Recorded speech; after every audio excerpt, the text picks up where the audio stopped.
What's up, everybody?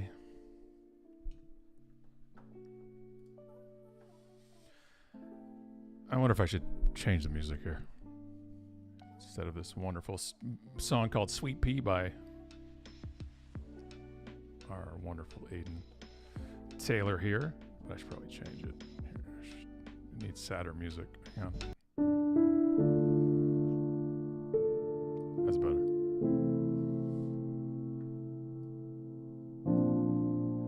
Rest in peace, Twitter. This is too sad. I can't do it. So, it's been a hell of a 14 years.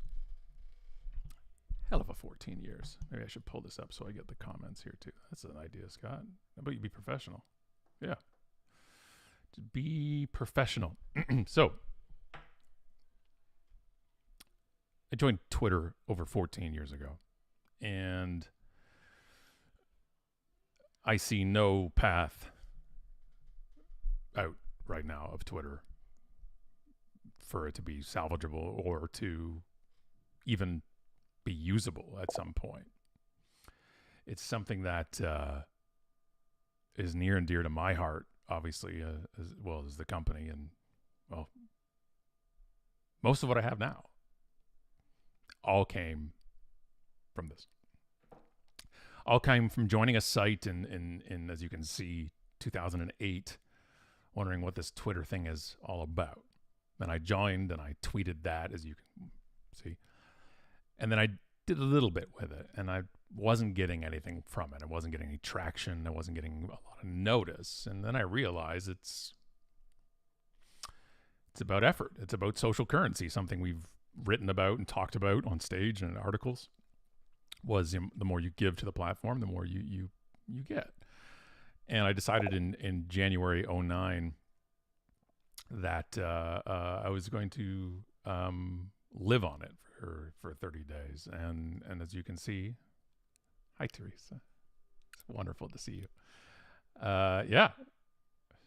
And when Erica M and I went on a run of getting as many people as possible as we can get on here, it was a good tag team with Erica. It was just kind of like awesome. It was so much fun. And hello, Jeffrey. We got all the OGs in here right now.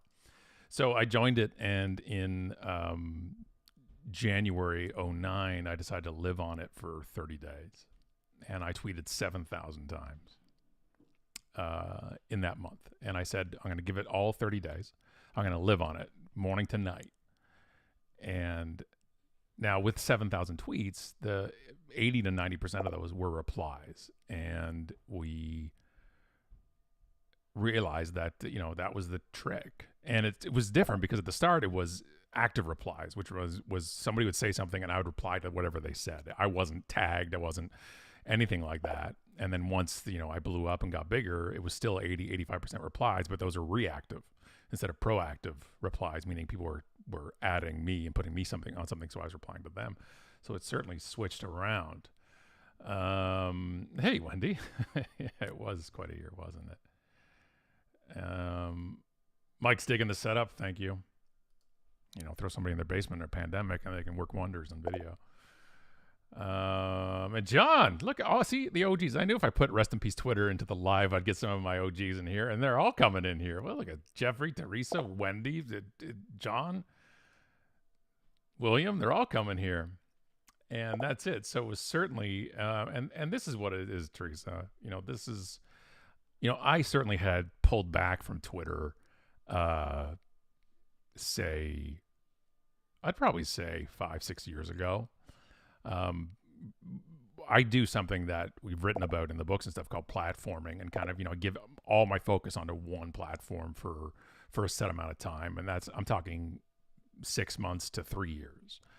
And that's what I've been doing with LinkedIn for the past 3-4 years is really focusing on it here. So, and so I certainly didn't have the muscle, the weight on there on Twitter, certainly in the past 5-6 years, because I stopped giving my social currency to it, and it's shifted, and but it does feel like we were losing that part. And they're saying, hey, look, they're all here. Yeah, and I miss it too, and this current stuff aside, we find those pockets, and luckily with digital, right, you find kind of the same people on all the platforms, so it's a nice way to do that. So good to see you as well, Tracy. John, nice to see you. Hey, Brett, I don't know either. It's certainly, and yeah, rest in peace, Meshfire. Yeah, great. I was on the board of advisors. Don says, what changed in 2 weeks? Twitter hasn't really changed for me. Is it because Elon is in charge or because the platform has actually changed? No, 100% Musk. It's 100% Elon. Other than him being a complete idiot, and what they're doing and what he's done with all of this, the advertisers are gone, or they're going right now. If you are with a brand right now and you are in charge, or you're with an agency and you're in charge of an advertising budget, are you spending on Twitter? And if so, why? He's scared away all the advertisers, and doing that verified account thing, coming from somebody who's been verified for a long time on there, it's just, congrats. You just dropped $44 billion and you're going to walk out with nothing. It's brutal. I give it to 2 more months, maybe that, if that. Oh my goodness, tweet ups. Oh my goodness. Yes, the tweet ups were so much fun.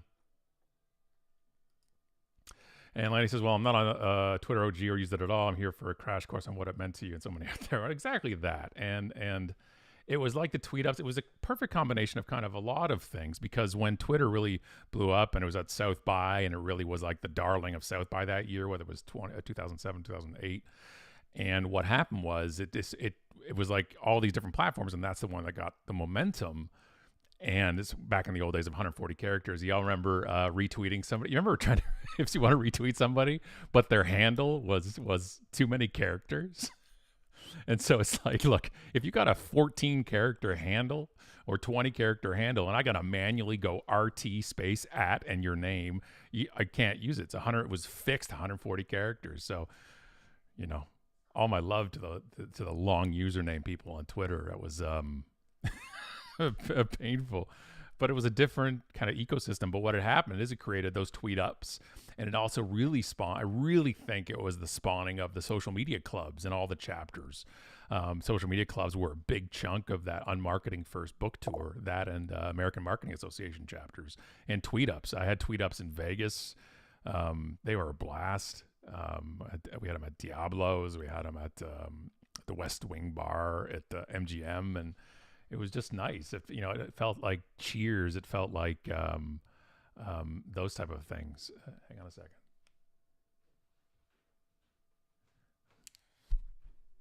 Sorry, I just got something coming to me. I'm just doing a live right now. Oh my goodness, you brought me shortbread cookies? I made them myself. Tessa brought me shortbread cookies because Tessa's the best kid out of all of them. This is now live to the world. I just got homemade shortbread cookies brought to me. The day's looking up.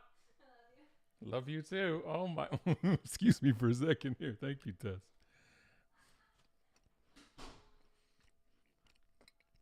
Just give me a second. Doing a live, and I get fresh shortbread cookies brought to me. Y'all saw it live. Y'all saw it live. All right. Let's get back to this. All right. So, sorry, LinkedIn user. So it's one of your settings here, so I can't address you by name. I'll see it afterwards in the chat. But writing a newsletter on Twitter and sweepstakes this December, will it still be an option? No. If you want any advice from somebody who lives in the space for a very long time, no. Somewhere else.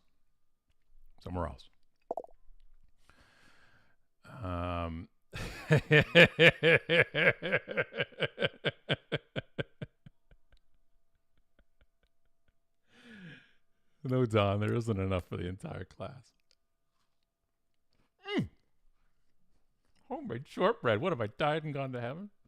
It's amazing. And that's true. Cookies without something to drink is a trap. I'm experiencing it right now. So, I think one of the things that really, and it's like a lot of platforms too, is that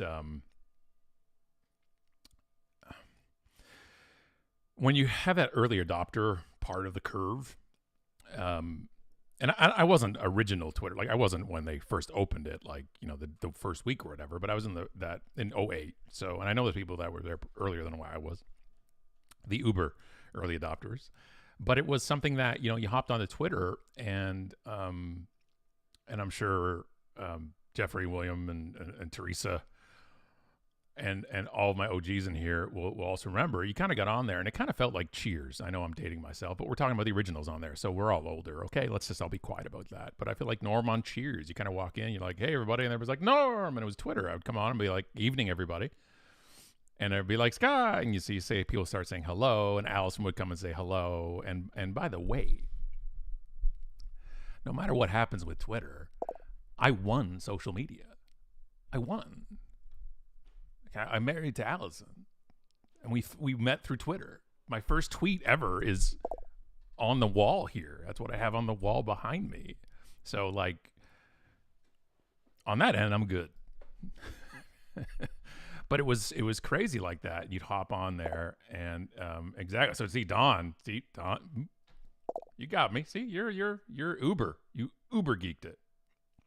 So yeah, and that's it, right? It was a crowd, and it just felt like a community, and that's what it was. It was kind of like this open community. There were no hashtags. There was no, and I know I sound like the old guy, and I am, like I got gray in the beard, but you kind of just hopped on there and saw who was out there, and say hey. And I would go in the evening and put Owen to bed, and I would hop on there, and I'd hop on to Blip FM, and I'd start tweeting out tunes and DJ Twitterlicious, and like I'd throw out Rob Bass and DJ Easy Rock, It Takes Two, or Joy and Pain. Either one is acceptable. And hey, yeah, and there you go. Follow Back Friday.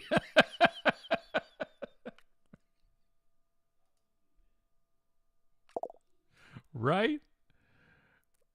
It was those tweet chats, and that's it. And I got to, and it allowed me to, and hey, Christina, yeah, exactly. It was kind of a big deal.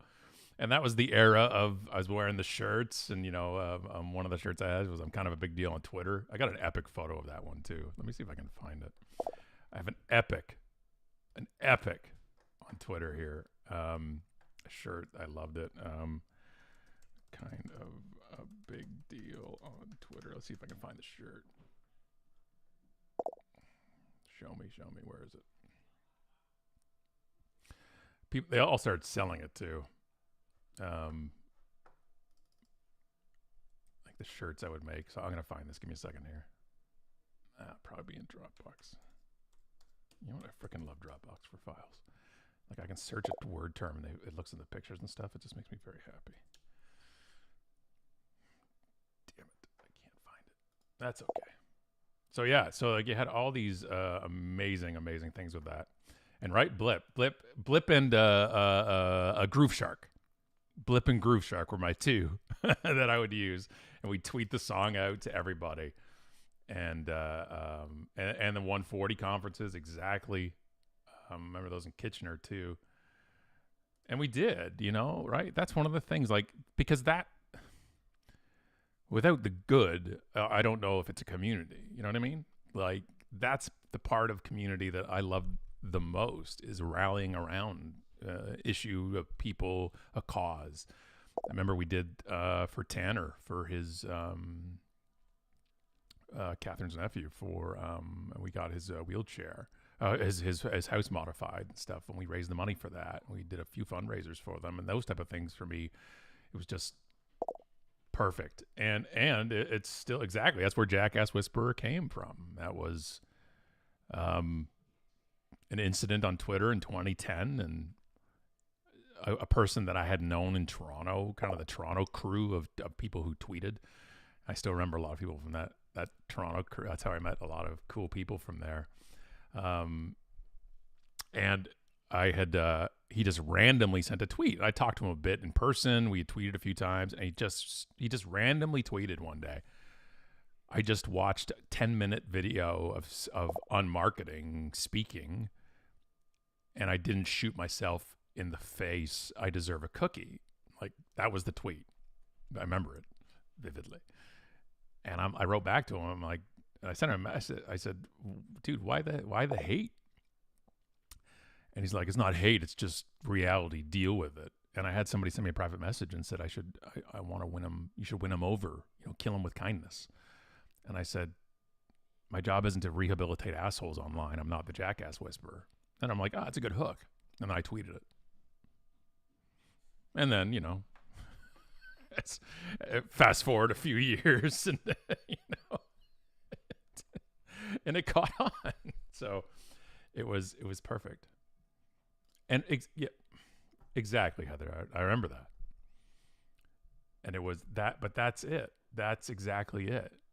When my boy's mom passed away, Twitter was what really, really helped a lot. It was my community.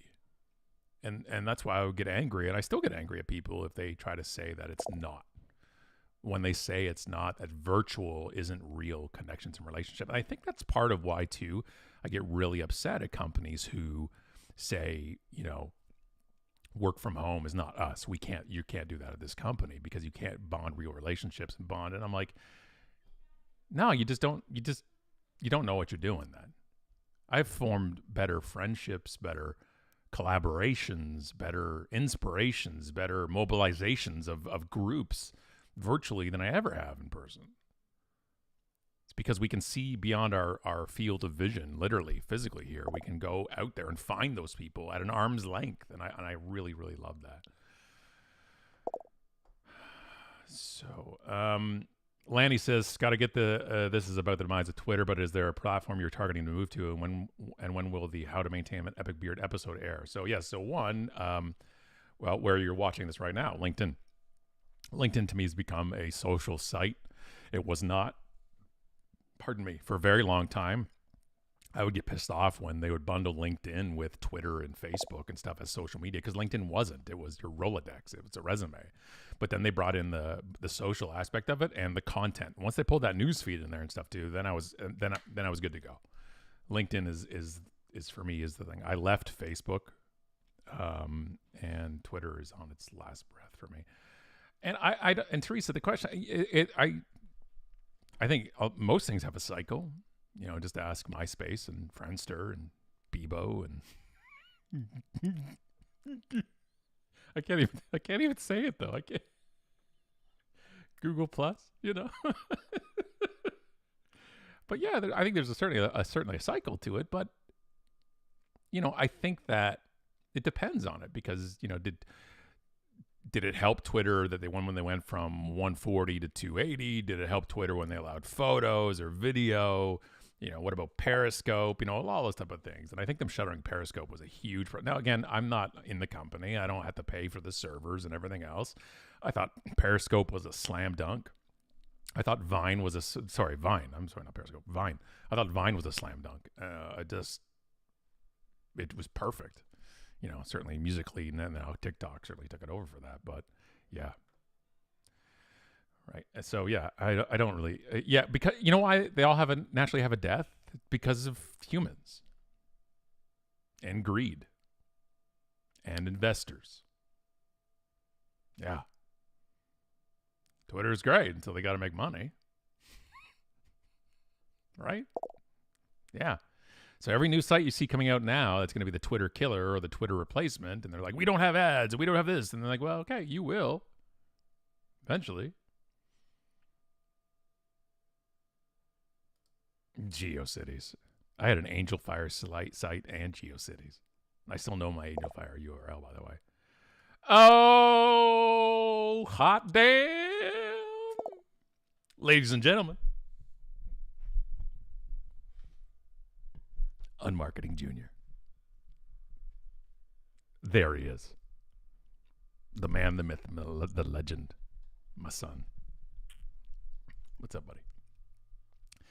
You got enough autographs, by the way. Here's the first thing. Why don't you read one of your Pop's books? How's that? Oh, also, I have to bring up that Owen also loses faith in the Raptors sometimes, and so he needs to be publicly shamed about that.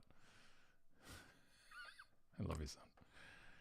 And Jeffrey, here's the thing. I don't even know what it is. I have never stepped into the metaverse. I left Facebook before they changed it to Meta, whatever. I don't even know what it is. Like, I know what it is. Like, it's Second Life without legs, I guess. I've heard.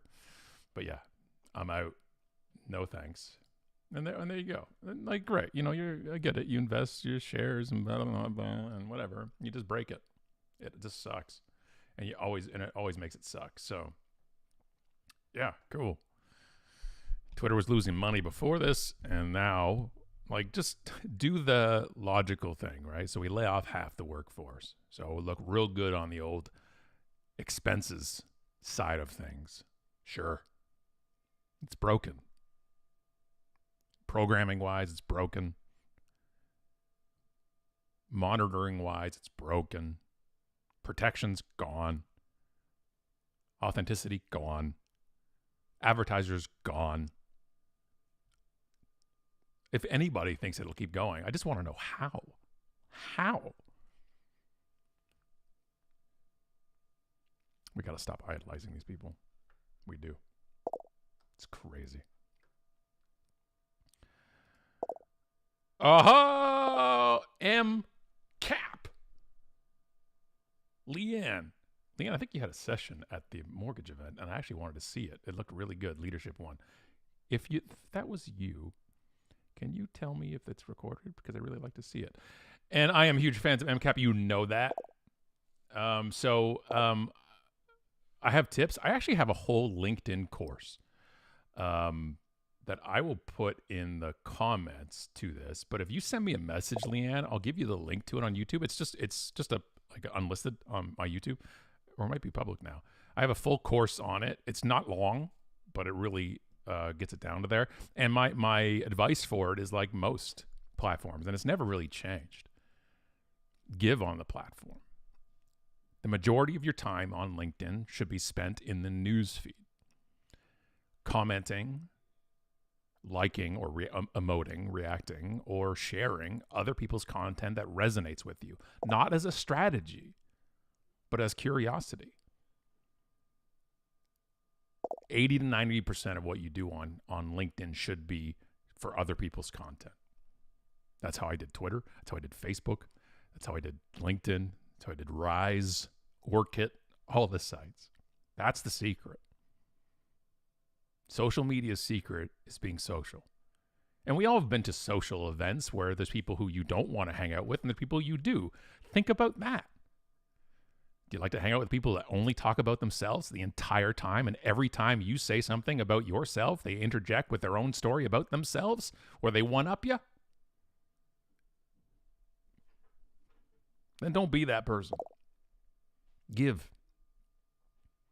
Add comments on stuff. And if you share somebody's post, a lot of times I share somebody's post on LinkedIn, I don't share it with a comment. I share it just straight out to my feed because I want them to see their post, not my 2 cents, unless I have something that I really think I should add. But Leanne, I will share that with you. Anybody else who wants it, by the way, just send me a message or comment in here and whatever, and I'll give it to you as well. And how can we preserve our own past on Twitter? I don't know. I tried to download my archive and stuff, but it only gave me like how many devices are connected to it. So I'm not sure. I like pasta, by the way. It's good. Yep, you're out.